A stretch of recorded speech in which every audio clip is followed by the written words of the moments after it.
So I think what we should be seeing here, this is stunning video that we have just got in, and essentially it's cell phone video that shows a computer, and on this computer you can see surveillance video that shows the moments of the blast. You see there the screen just lighting up as the blast goes off. You see people scattering. This appears to be a cell phone video recording of a computer that is showing surveillance video at the moments of the blast. Now, what's interesting as well, if you look at the way these attacks were carried out, they do fit the profile. We can't say who's responsible, but they do fit the profile of ISIS, who are now not just using suicide bombers, they're using what they call inhimazi, which means suicide fighters. The idea is not just to blow yourself up. These men were reportedly carrying AK-47s as well. The idea is to go in there to kill as many people as you possibly can with your AK, and then in the end, blow yourself up. And what you're seeing there, that moment, the entire airport is lit up by that massive blast, which of course is believed to be one of the bombers detonating himself inside the airport terminal there. So the vantage point, is it clear of this video where this is coming from? Is this the outside area right outside of that initial security perimeter? Or do you think this is inside on the other side of it? It appears to be inside on the other side of it. And you heard Ivan say before, and it's important that our viewers understand this, Istanbul airport is not like our airports. You have security immediately as you arrive at the airport.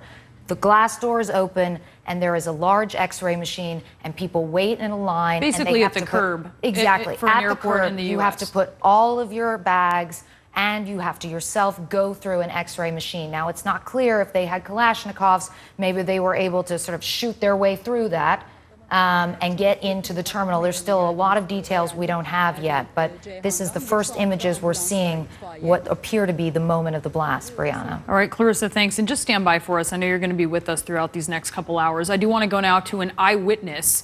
This is Lawrence Cameron joining us on the phone. He is a witness who arrived at the airport as this chaos was unfolding. Lawrence, tell us what you saw. Hi, yeah, I didn't actually hear the explosion. I just stepped off the plane, and as I walked round the corner to where the visas are issued, this just massive crowd of screaming people. Just pure panic, people falling over themselves. Some poor chap in a wheelchair had just been sort of left. So, yeah, and everyone just sort of rushed to the back of the building, and then people ran the other way, and no one really seemed to know what was going on. But I can actually see the blast scene now. They'd actually let us out of the passport control area, and standing out where you pick up a taxi usually, there's just a huge, must have been a huge explosion. It's just bits of roof dangling down, there's blood still on the floor, police and ambulance, soldiers everywhere.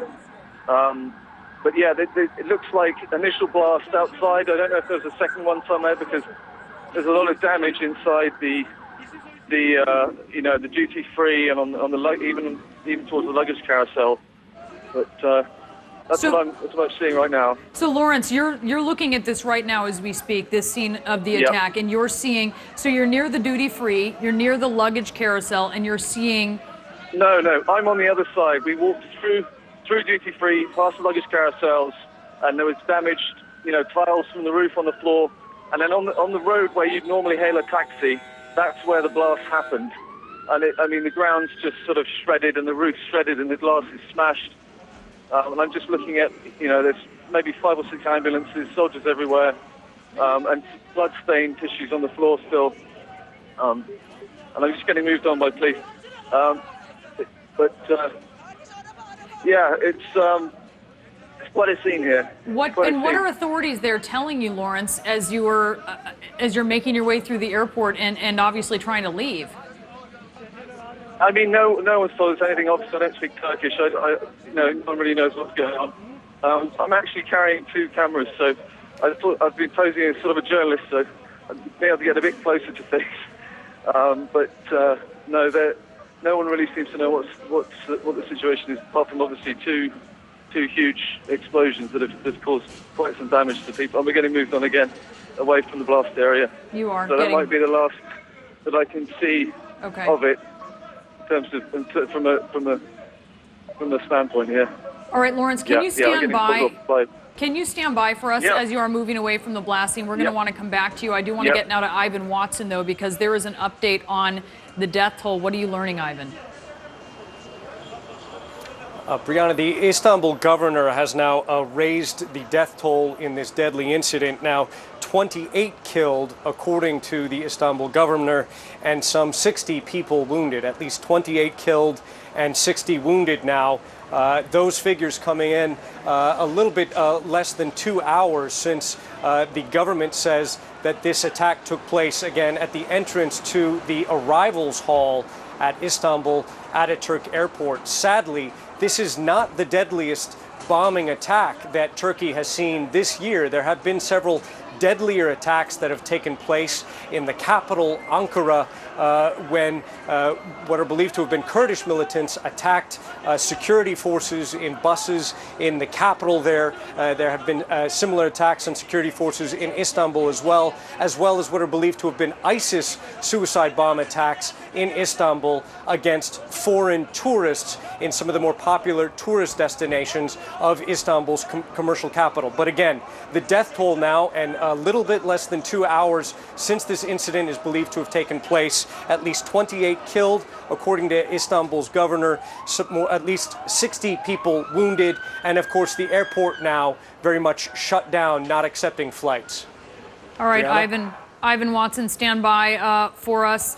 Just to recap what we're seeing here, these are pictures that are coming into us from the scene of Ataturk Airport in Istanbul as the chaos unfolded after this, what appears to be a double suicide attack there at the international terminal. You see an ambulance there. We know now that dozens of ambulances were mobilized to the airport, and the death toll has just changed. It's dramatically increased to 28 dead, 60 who are injured at this point in time. Clarissa Ward, who has gone through this airport dozens and dozens of times. This is a transfer point between Europe and Asia.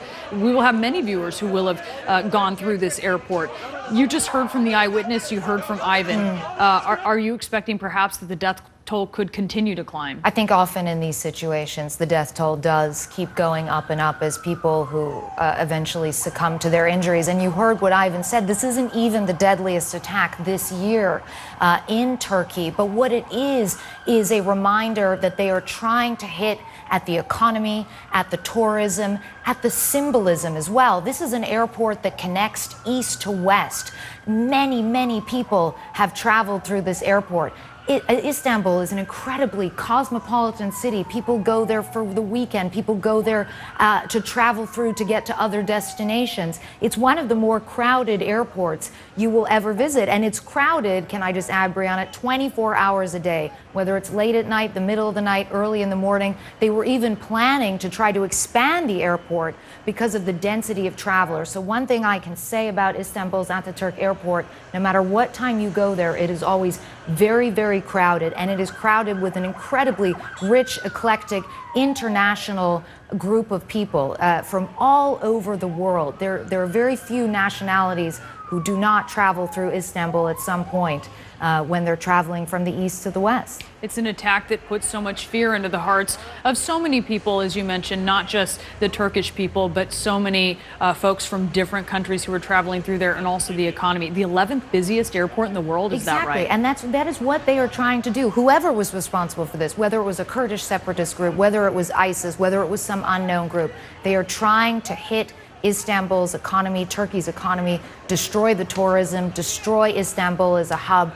And, you know, they're enjoying some success at doing it. It's terrible to say. All right, Clarissa, thank you. U.S. officials, of course, very concerned about what is happening there in Turkey. And we know that the president has been briefed. He is monitoring this situation. Let's go to Elise Labott. She's our CNN Global Affairs correspondent. And they're trying, Elise, to keep tabs on Americans who may have been affected by this. That's right, Bree, and also trying to account for all American personnel in Istanbul. I understand the U.S. consulate in Istanbul is doing phone trees right now, scrambling to account for all of its personnel. They don't know if some of them could have been at the airport, either traveling or welcoming some friends and relatives at the airport. They're also sending consular officers to the airport to see about any American victims. You know, you remember in Brussels when it was so slow to find out about the nationalities of so many of the victims. They're hoping the Turks have a little bit more of an orderly process and it'll go a lot sooner. There has been a lot of concern, Brianna, about this airport, about a potential attack on the airport. For some time, there's been a long-standing travel warning against Turkey, but just this week, the U.S.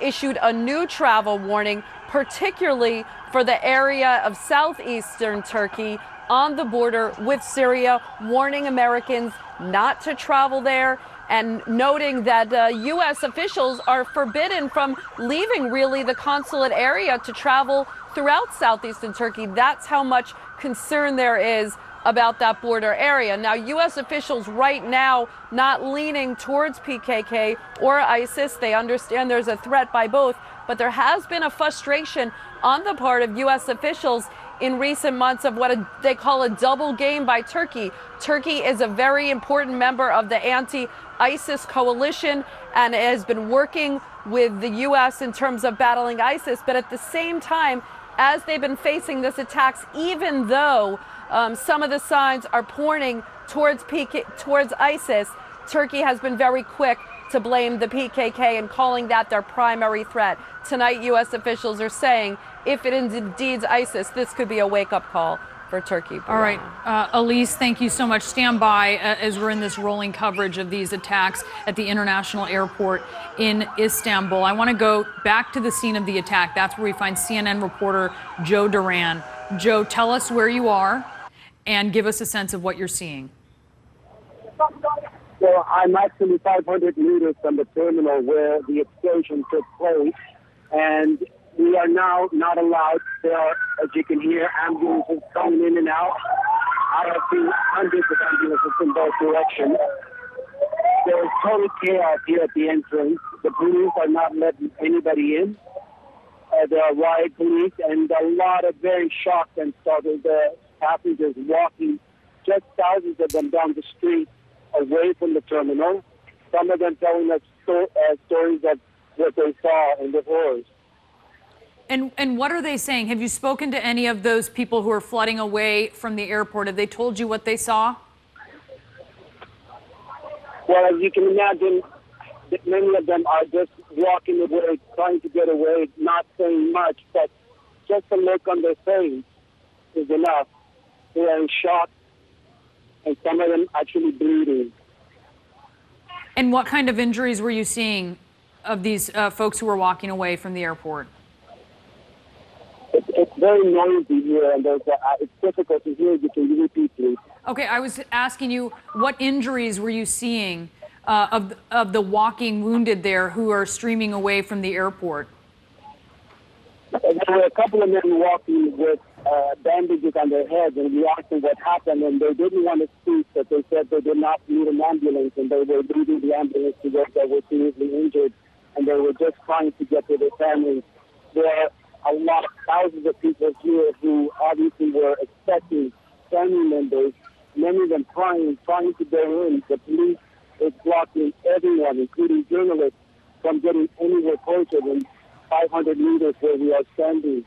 We are not allowed anywhere, and basically passengers are walking with their bags and carts away from the terminal nonstop for the last hour.